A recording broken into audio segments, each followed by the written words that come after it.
Hey YouTube, today we're going to be talking about the cost of handguns and whether it matters or not when it comes to the United States military and police forces across the United States.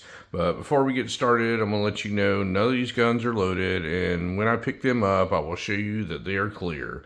So the topic for today is the cost, and does it make a difference in deciding which one to choose?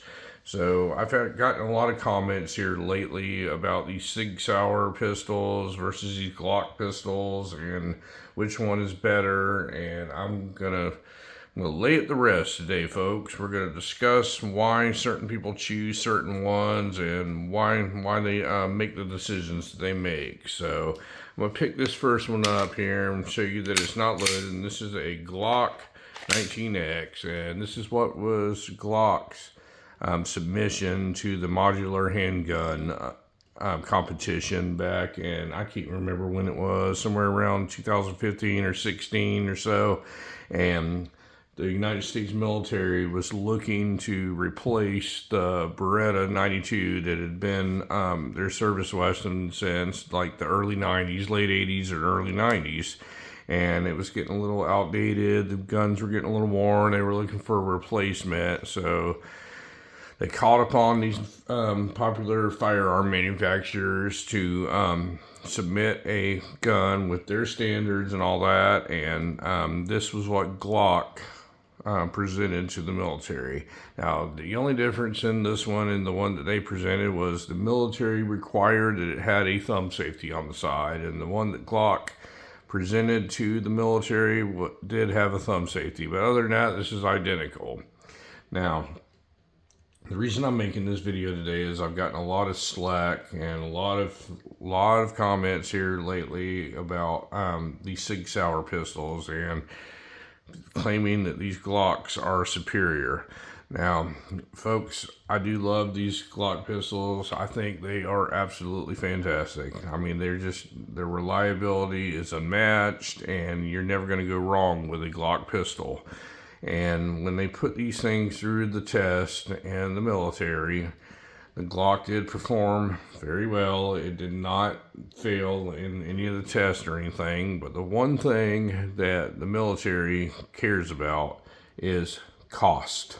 That's what they care about. If they can find something that performs equally as well and it costs less, they're going to go with what costs less. If you want to win any type of contract with the United States government, you need to figure out how to cut your costs down, or they're not even going to look at it. They're not even going to consider it. And this is true for all government agencies across the United States, and that includes law enforcement. Law enforcement use handguns, and they have to figure in what fits in their budget, and it's going to be cost. And these Glocks came in a little bit more expensive than the SIG Sauers did. And here I've got a SIG Sauer here. This isn't exactly like the military one. This has a optic on it, but this is the P320, also in 9mm, same as the Glock. It's a 9mm. This is what they presented to the United States military. Modular handgun has a removable fire control unit and all that, and it also equally performed as well as the Glock. I know there's going to be a lot of arguments out there from people saying that this gun did not pass the military test and they had to start over and they just gave SIG a pass. Well, folks, the United States government, the military, they're not going to put people's lives in danger, okay? They're just simply not going to do that. What they're going to do is they're going to take equally matched, equal quality firearms. They're going to make sure they're up to their standards, and they're going to figure out which one's more cost efficient. And it's very funny and amusing to me when people start discussing what they have, and it's majority of the people that have these Glocks.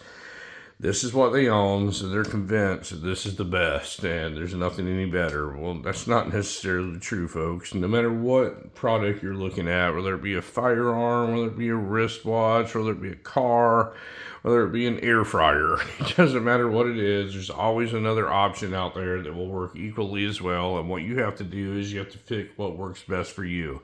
So I've done a couple videos on caliber choices with handguns, and it's widely known if you watch my videos that I carry 45 ACP.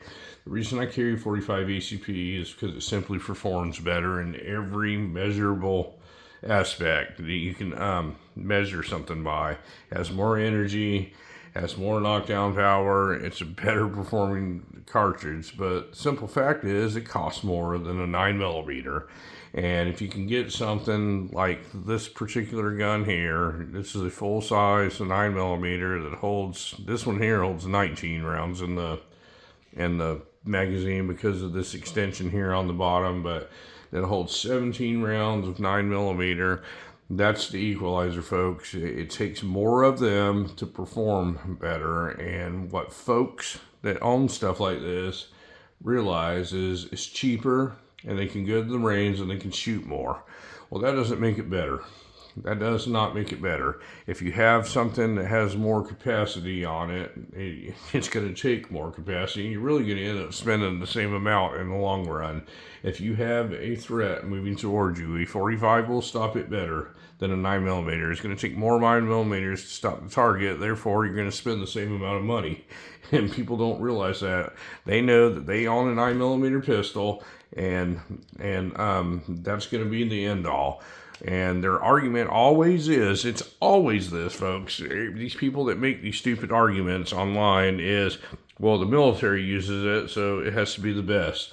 Or the police department uses it, well, it has to be the best. Well, that's not necessarily true. What the military and the police departments do is they figure the cost that it takes to buy 9mm ammunition and to train these folks that are going to be using these things, and they factor that into, it's going to take a little more of it, but it's going to be cheaper to buy the ammunition because people, especially police departments, they don't fire these guns every single day, so it's a lot cheaper.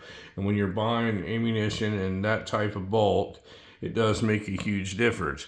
They didn't buy it because it was the best. Now, if you think back into like World War I, when the military adopted the 45 ACP, they were carrying around 38 special revolvers, and they were not getting the job done. They didn't have the kind of power, and it was not knocking down the opposing soldiers, and they developed the 45 ACP because of it will stop the target coming on.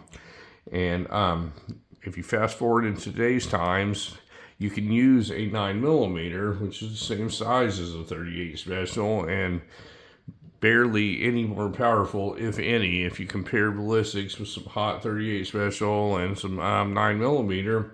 Well, the difference is these newer, more modern semi-automatic guns, have the capacity on them, so you don't necessarily have to do it in one shot, but you have a lot of margin for error when you carry one of these.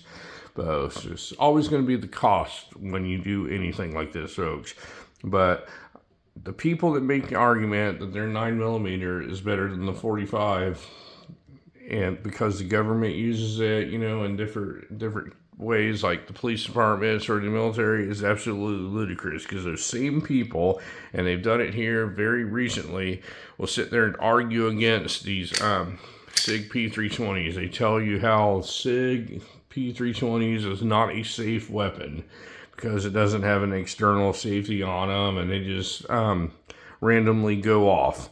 Well, folks, the military puts these things through rigorous testing and all that to make sure that they are safe. I promise you, they're not going to strap this to the side of one of our soldiers that it's a life that they don't want to lose. It's a very big liability if they were going to do that. And plus the amount of money they have in training that soldier, why would they want to kill them with negligence and give them a weapon that will hurt them? They're not going to do that. But the people that make the argument that the Glock is the better pistol, the military should have chose that. Well, none of them work for the military. None of them work for the police departments that make the decisions, and the only reason they're choosing the Glock over the SIG is that's what simply they own. The reason that the military chose the P320 over the Glock is money. It was all cost. SIG Sauer came in a lot cheaper, and they performed almost identical. The performance was the same. If you get something that performs exactly the same and the cost comes in quite a bit cheaper, you're always going to use the SIG Sauer.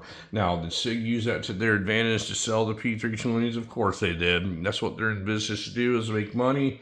And they have now the advertisement saying this is the choice of the United States military, and it is. That's what the military chose to do. If they were really that negligent and the weapons were really that bad, they would have already scrapped them by now, but they haven't chose to do that. Now, when you look at a high-profile company like SIG Sauer, and everybody in the firearm world knows about SIG Sauer, and there is some kind of discharge or something like that, it's going to make big news. Nobody hears about like Sky guns or some of these lower end high point guns or something having accidental discharges, but it does happen because nobody cares. They're not a high profile company. They weren't in the running for a military contract, and no police agency, to my knowledge, in the United States uses high point weapons. So it's just as simple as that, folks. When it's a high profile company and you get even one accidental discharge or one failure to feed or one of any type of malfunction when it comes to a handgun, it's going to make big news. And if you don't believe me, just look at when the Colt Python was re-released in 2020. You had a popular YouTuber had one that did not cycle the cylinder over, and man, that thing almost exploded the internet. The internet almost broke, and all you heard about was the new Colt revolvers are junk and they don't work. Come to find out, that particular weapon had a loose side plate on it. Should it have left the factory like that? No, it should not. But things happen. People are human and they do make mistakes. But people that get on the internet and make arguments just because of something that they own and they believe that that's the best, that's not the correct way to do things, folks. These guns are pretty well equal. They perform exactly the same, and there's arguments for each way on which one that different people prefer. Like when you pick this up, me personally, this is not as comfortable in my hand as this is. This is more ergonomic feeling, and it's not as comfortable. This has a better trigger than the Glock, in my opinion. If you look at the trigger pull, it's absolutely a better trigger, which would make you shoot more accurate than the Glock. The Glocks have a Glock trigger. It is what it is. There's nothing really wrong with them, but the SIG Sauer does have a superior trigger, and when you have a bigger trigger, it tends to make the shooter shoot a little bit more accurate. They're not going to be as jerky and stuff on them, which is going to be able to put things on target. Now, 100% the reason that government agencies such as law enforcement, United States military, whatever, when they choose something, they do test on them. I don't know about the police departments, but the military does very hard testing on them. And if they find 2 or 3 that perform similar or very equal, they're always going to go with what costs less, and SIG Sauer did it. SIG Sauer undercut Glock on the price, and they won the contract, and they're the ones that's able to put on their website or advertising that they're the chosen ones of the United States military, period. The guns are not bad. They did have a drop safe problem in the very beginning, and they did correct that issue. They acknowledged the issue and then corrected it. But all this gibberish that you start hearing about, these are terrible weapons, it just cracks me up because people like Glock. The Glock people are the one talking about them. There's been probably out there documented cases of Glocks going off or stuff like that, but it's usually the user error. It's not going to be the weapon. They cannot sell these to the general public if they were that dangerous. It's always going to be the cost, and the 45 9mm issue is always the cost, folks. That's it. The reason that these government agencies go with 9mm over a 45 is cost. Same reason they don't use the 357 SIG or 40 calibers anymore or anything like that, because that round costs more than a 9mm. When you're talking about handgun rounds, the the margin is very slim on the performance. A handgun round is a handgun round. It's not going to be a battle rifle, folks. And the one that outperforms the 9mm is always going to be the 45, but it's still a handgun. It's not a weapon of war, and it's used to get you to your rifle. And I just choose to use the best one, and I don't care what it costs. When I'm relying on my life on an item, I don't care what they cost. And as long as it's a good performing weapon, it functions fine, it feels fine in my hand, has a good trigger, I don't care what it costs, because that tool is used to defend my life. And I happen to carry a Glock every single day because the one that I carry works for me. Y'all should do the same. But what you shouldn't do is, if somebody points out facts about like a SIG Sauer pistol or a certain caliber, like a 45 ACP over a 9mm or something like that, just because you own just one of those items that are being compared does not mean it's the best. This stuff's been around a long time, folks, a lot longer than you and I, and if they were bad stuff, they wouldn't be around as long as they have been. But keep that in mind, that usually when you use the argument, well, the government does it, the government also runs up debt that they cannot pay. They spend more money than they take in. So if you were to do everything that the government does, you should take all your credit cards and rack them up and not pay the bill, because that would be doing what the government does. And if the government does it, that makes it right. That's what everybody seems to think. And it's usually the Glock people that do that. And I don't mean to be on a soapbox and go off on people that like Glock pistols, because I'm one of the people that like Glock pistols. But those are the ones that usually tend to make the dirty comments in the videos when comparing to things like the SIG Sauer versus Glock. Folks, these things are equal. All these guns on this table are equal. Some of them have a little bit different accessories and stuff, but they're all polymer frame, striker fired pistols that perform very well, do the job, and usually if you're on a budget, you're going to go with what's cheaper. The United States government does it, police agencies do it, and the general public does it. They want to find the cheapest way to perform the best, and usually the SIG Sauer will come up a little bit cheaper than the Glock. Not so much on the retail market, but on those contracts that they won them because they undercut Glock, and the cost overall when you're buying that many weapons at one time was a lot cheaper. It saved the government money. But anyway, folks, if you have any questions on any of this stuff, I don't mean to go off on either one. I just show you what I prefer. It's all good stuff, folks. 45, 9mm, it's all good handgun ammunition. Even the 357 SIG and 40 caliber, they're all good.